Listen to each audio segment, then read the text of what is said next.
Hi then, my name's Jill James. I'm one of the Learning and Teaching Consultants in the Department for Learning Development.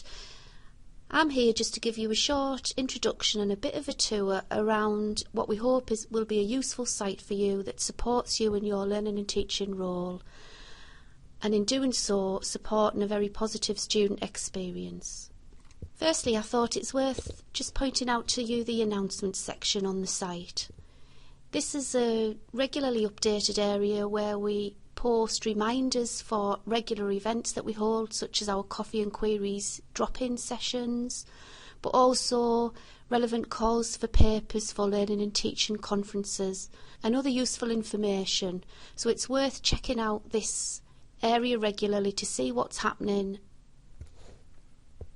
There's a new L&T staff Start Here button on the left-hand side. It's worth having a look in there initially, particularly if you're new to teaching in higher education, but certainly if you're new to the university anyway. In there are two documents that will be of use to you.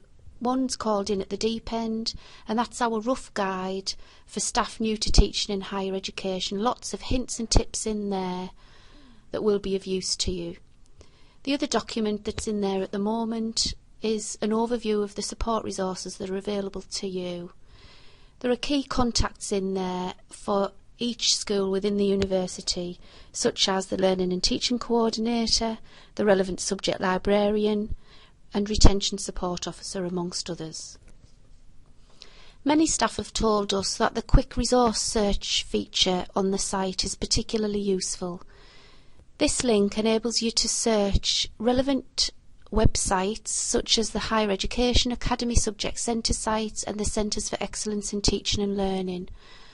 You can search these sites using a keyword of your choice. So for example, if you're looking to enhance the way that you develop the employability skills of your students, then you can type employability into the keyword search, and this tool will return a number of resources that may be of relevance to you in this task. The useful resources section of the site is one of the areas where new information is regularly being added. Here you'll find current information about key topics on learning and teaching as they emerge, so you can also link to other relevant sites such as the Higher Education Academy site from here. But under this button you'll also find information on key topics for higher education at any one time. So for example, internationalising the curriculum, pre-induction support for students, and other key topics as they emerge. We use 3 or 4 areas on the site to provide information on our regular professional development sessions that form part of a vast array of professional development opportunities that are open to you to help you develop your learning and teaching practice. You'll find this information under the Eat E@T Lunches button, the Late Learning and Teaching Exchanges button, and also the Learning and Teaching Conferences button. Behind the Learning and Teaching Conferences button you'll find information on our annual Learning and Teaching Conference that we hold here at the university, but also the Regional Learning and Teaching Conference that we are partners in, as well as others nationally as and when they arise. Behind the Research Informed Teaching button you'll find information on this topic. This is a key area for enhancing our learning and teaching practice and enhancing the scholarship of learning and teaching. At Teesside we have adopted quite a broad approach to research informed teaching, basing our approach on the Jenkins and Healy model.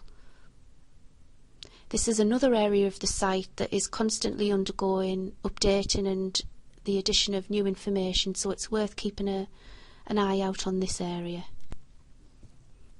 As I touched on earlier, there are lots of professional development opportunities available to you. The professional development button on the site covers a lot of these that I haven't previously mentioned. So for example, there's information there on who to contact for information on teaching in higher education courses. There's also access to our Learning and Teaching Continuing Professional Development Framework, which will give you a good overview of what's on offer and how they all fit together. And also there's information there on the University Teaching Fellowship Scheme. This scheme provides another career pathway for those staff who are particularly interested in the scholarship of learning and teaching alongside their discipline.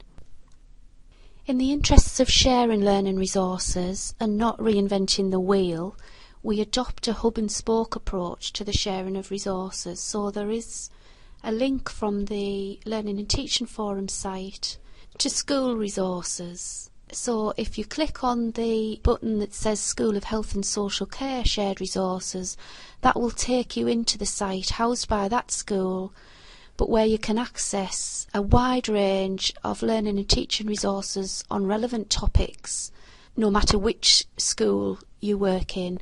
So for example, current topics on there include interprofessional learning, reflection and the use of portfolios.